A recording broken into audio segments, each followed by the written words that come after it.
Pang Ilonggo. Please subscribe And like. and share. So anyway, may gusto lang ako itanong talaga and first of all, di ba your tito is Ninoy Aquino and you were very close to him daw. When he goes to the US, you have to sleep down on the floor. Ano po, actually, we were also in exile, but we were in San Francisco, sila sa Boston. And when my uncle would visit us sa San Francisco, of course, doon siya sa kwarto ko para tirahan ng lahat ng tao eh.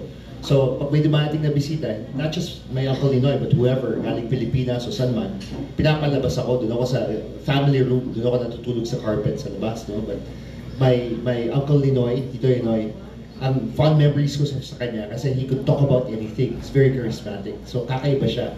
Alam niya, at that time, bata ako, hilig ko basketball. So he would talk to me about basketball. The Celtics at that time, si Larry Bird, Robert Parrish, Kevin McHale. Ako, team ko, si Magic Johnson. Doon ako, LA Lakers ako.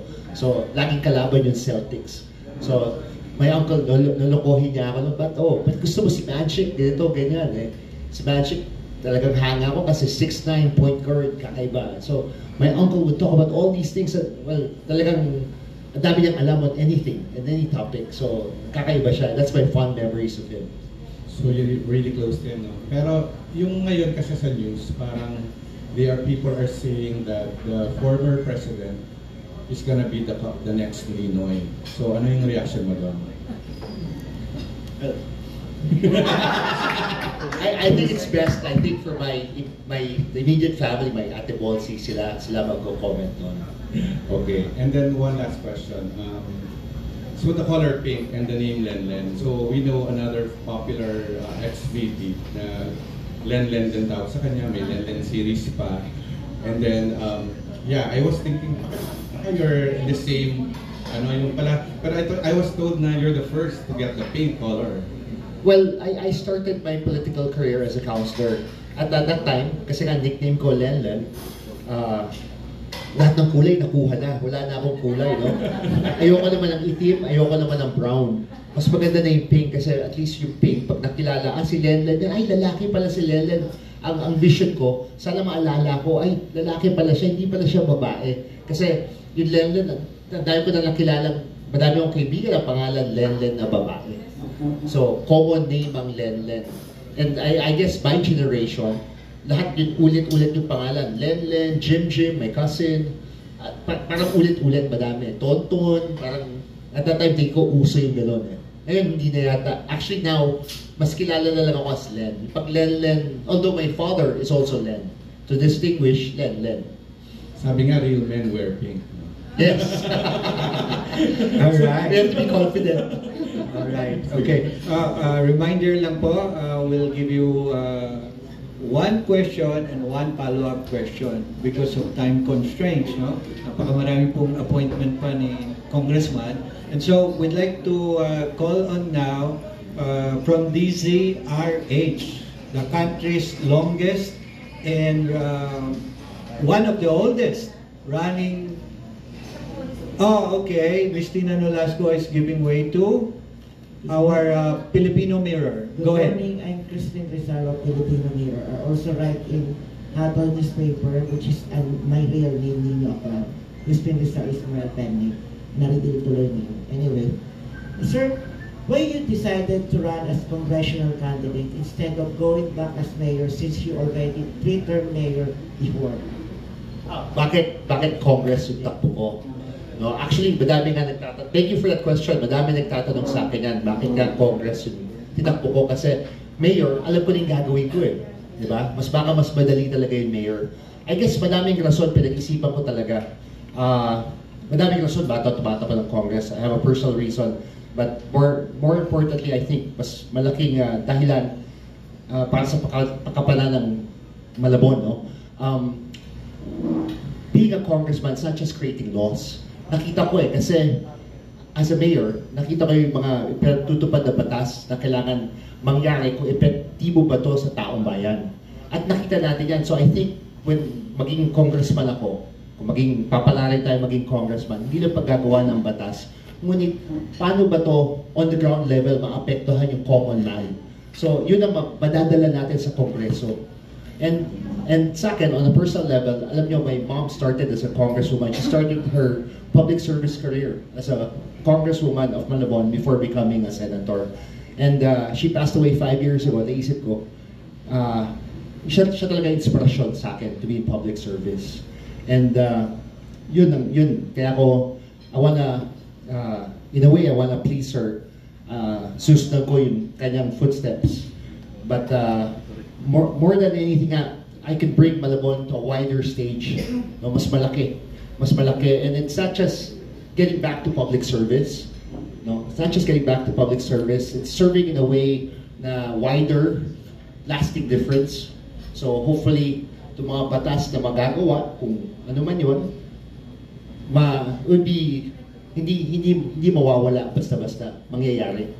So yun po, kaya yun ang takbo natin. Another thing, sir, what is the age of Congressman Lenlen Oreta to other congressional candidates in Malabon? Pogi. Thank you, Yusek. Isa na yun, no? But, isa na yun, but more than anything, una nga, we served as mayor, kilala tayo ng ating constituents, kilala yung pagkatao natin. So yun, in itself, is such a big edge. Kasi, hindi na ako nagpapakilala, kilala na ako kilala yung pagkatao ko. So they know what to expect. So lamang na ako doon. Kasi awareness, mataas sobra. So sir, hindi kayo natakot na 3 taong kayo nagpahinga, nakalimutan ng tao yung ginawa nyo as 9-term mayor, vice mayor, and councilor? Hindi, actually, pag pupunta ko sa mall sa Malabon, mas sumikat pa ako kasi gusto lahat ng madaming tao gusto magpa-picture sa akin, kinakamayan ako, masikat pa ako kaysa mayor ako Parang na-miss nila ako So, sa akin nga, parang tingin ko, mas maganda yung chance, no? Kasi I don't know if yung pagpapapicture, pagkangamay, if that's convertible to votes, but if it is, tingin ko, landslide na. So, Alright! So the legacy of Aquino Oreta lies on your hand now for you to win this coming election. Ano po? The legacy of Aquino Oreta is already for winning the election. Well, I don't know because I don't think nakalimutan na yung nanay ko Matagal siya na namuno sa Malabon, no? It's more, I think, ako naalala as a mayor yung mga nagawa natin in the past because it's being compared to what's happening now. So I guess that's why sumisikat tayo. Okay. We'd like to call on now Ms. Tina Nolasco of DZRH to be followed by Sunny Lustre of DZRJ.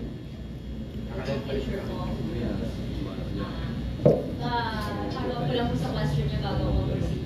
Kanina nabanggit mo na ilang taon, 3 taon kayo nakahinga sa pag-servisyo sa publiko. Nung time na yun, ano pong pinagkakaroon?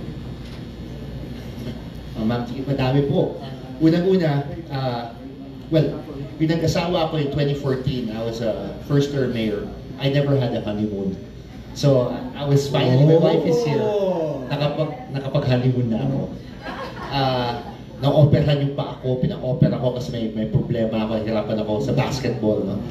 Dahil kong ginawa, nakapagtrabaho ako with my father, which is a good thing.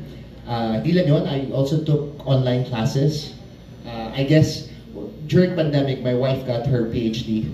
So, parang naiwanan ako, so I wanted to learn, and learning never stops at any age. Then I realized, I have so much things to learn pa.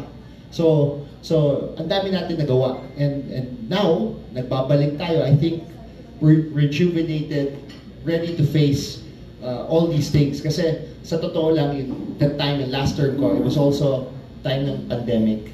And that was very stressful, to be honest. No? Very stressful. That's the time I realized that life was just fleeting. And dahil kung kakilala, hindi na natin kasama ngayon.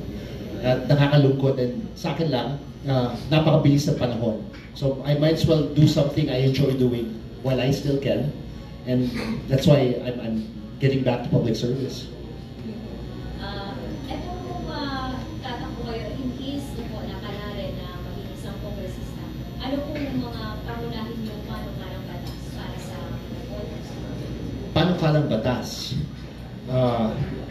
Everything I think will revolve around 3 issues, which is health, education, and livelihood. Bakit ko sinasabi ito? Kasi nasubukan na.